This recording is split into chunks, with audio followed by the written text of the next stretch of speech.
For thousands of years, the narratives around the body is that it's either impure, something to transcend, or simply an illusion. And even most spiritual practices are designed to transcend the senses, establishing a connection with spirit beyond the sensorial experience. Luckily, there are still some spiritual traditions that are centered around the divinity of the body. And instead of trying to find transcendence from the body provides the path towards wholeness. In the Shakta Tantra tradition, the body is seen as sacred, and the illusion of Maya is actually deeply respected as the masterpiece of the creator. In today's episode, I'm going to explain why the body is seen as sacred in the Tantric traditions and how you can begin honoring your body as the sacred vessel that it is.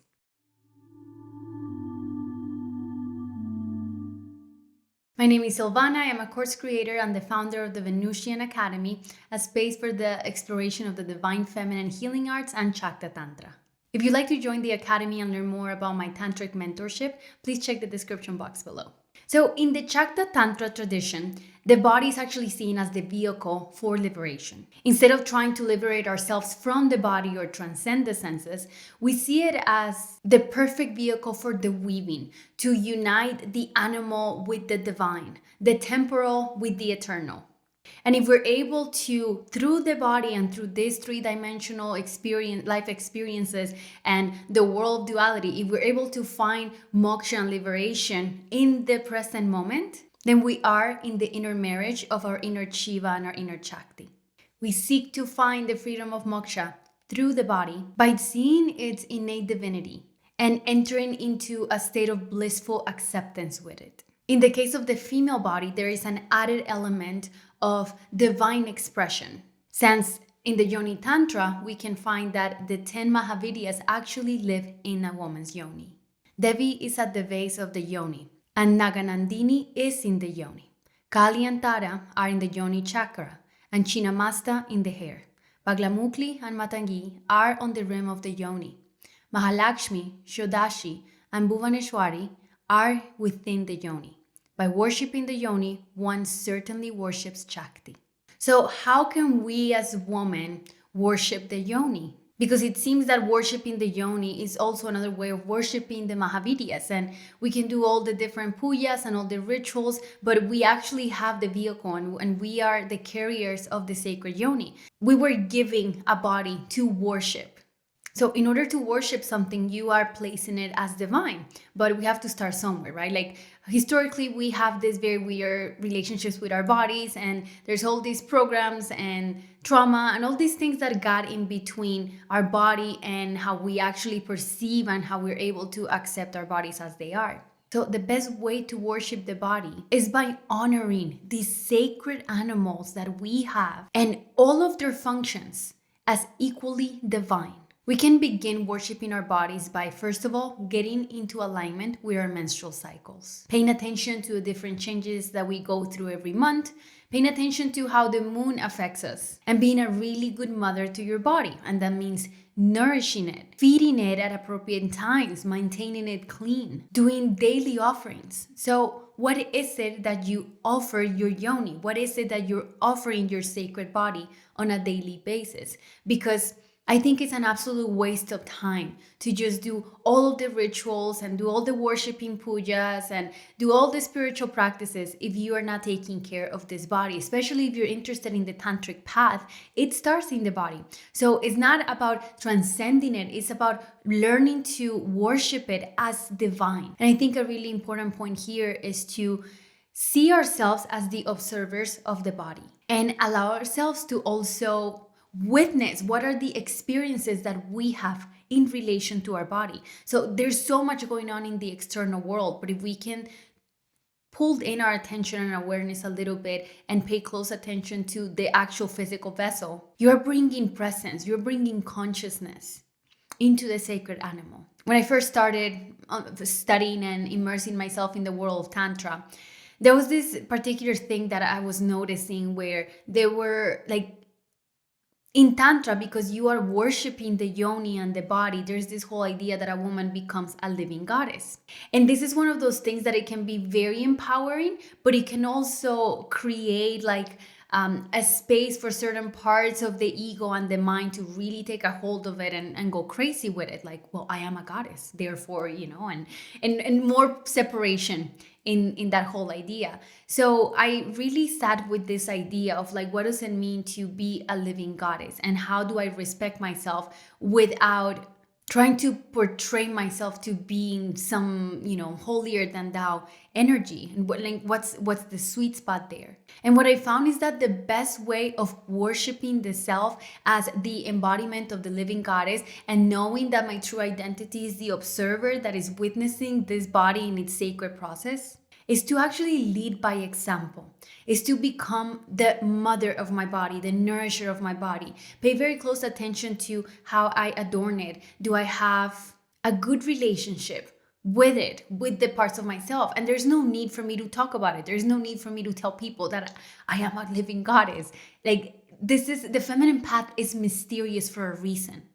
It's meant to be felt. It's meant to be received. The moment that we begin proclaiming and putting even more identities onto ourselves that are necessary, we begin creating farther and further separation. And this is a deeply internal process. So there's no need to share with the world that you are in an act of worship. If your life becomes an act of worship, this will actually reflect on your external reality, and people around you will see it. There's no need to say anything about it. It is a silenced path. It is a mysterious, deeply introverted path. One of the funnest ways, and one of the most playful ways that we can enter into this worshiping of the sacred body and ourselves as the carriers, witnessers, protectors of the sacred yoni, is through adornment. If you go into any temple in Asia or in India, you were going to see that all the deities are adorned with very fine textiles, with gold, flowers. There's all these offerings of fruits and sweets and grains, and there's just so much abundance and opulence. This is how the deity is being honored. So if we're worshiping ourselves, this is an opportunity for us to do that for ourselves. Adornment, pleasure, enjoyment, all of these ways, all of these things, they become little love letters to the divinity within you. And it's all about the intention, because I can, make myself a fruit salad and say and just eat it unconsciously, or I can offer that as I'm preparing it, as I'm making it. The intention of worship, the intention of this is for my sacred body, this is nourishment, this is for the goddess that I will get to enjoy, I will get to eat and consume myself. But creating a little bit of spaciousness between the body and the self, and the identity, it allows for the magic to really begin unfolding in your life. And again, it all starts with the intention, but in this way, it's almost as if life starts responding to this intention that you have of being deeply honored and respected, because you worship yourself as sacred, and you're doing it by using your body as the object of your devotional work. If you begin seeing your body as sacred, and you create your own personal value system from this knowing that your body is sacred, you will be able to enter into communion with your own sexual energy. Your inner Shiva and your inner Shakti enter into sacred marriage, and this marriage is the weaving that is Tantra. This is the foundation. This is the beginning. It starts with the body. And it is so important now, especially now more than ever, to create a personal value system that will honor your body as sacred, because the world's not going to do that for you. The world's telling you your body is not sacred. It belongs to it. So what are those personal values, and are they centered around the sanctity of the physical vessel? If your spiritual practices and rituals stem from this knowing, stem from the sacredness of the body, you'll be able to stay and remain in that state of internal union. Because in that process, you're constantly unifying your inner divinity with your body. And this weaving movement is the path of Tantra. So developing a value system that has the body in the center as sacred is also going to protect you from people, situations, and experiences that will dishonor your body. Having a set of personal values helps you make decisions about your environment and what are the things that you allow yourself to receive. This prevents the confusion that oftentimes can lead women to find themselves in questionable situations where the lines get very blurred and the boundaries get very blurred. So, besides the very obvious benefit of perceiving your body as the sacred vehicle and establishing your value system from that, there's also these added elements, especially in the way that the world is, and keeping in mind that if we've experienced trauma at some point in our life, sometimes, those lines can get blurred very easily. So having this value system centered around the body not only is preparing you and allowing you to remain in the state of tantric union, but it's helping you manifest a lifestyle that is rooted in this sacredness. And conversations around the body will inevitably bring up issues about inadequacy, insecurity with our body, rejection of our body image issues, all of that stuff. And if we can have enough space for both things, for the insecurity and for the sacredness of it, and we're able to witness both, and we're able to honor the part of ourselves that were wounded at some point, and maybe it projected all of those feelings and emotions into specific parts of the body, while at the same time honoring and maintaining the sacredness and holding the vision of the body as this object of worship for yourself, you're also going to be able to heal. And healing, for me, my definition of healing is to become more whole, to bring up the wholeness. So it's okay if there is discomfort in the body. It's okay if there are parts that we don't necessarily like or parts that makes us feel insecure. That's perfectly okay. And that can coexist with the reality and the knowing that this body is also sacred. And our rejection to it is also sacred. So it's almost as if we begin creating the tantric union in the places of our psyche and our spirit and our emotional bodies that are fragmented. And that's the first place to start the tantric practice. It's not in the sexual act. It starts with the emotion. If we master that, our body becomes a vehicle and a vessel for the goddess to flow through.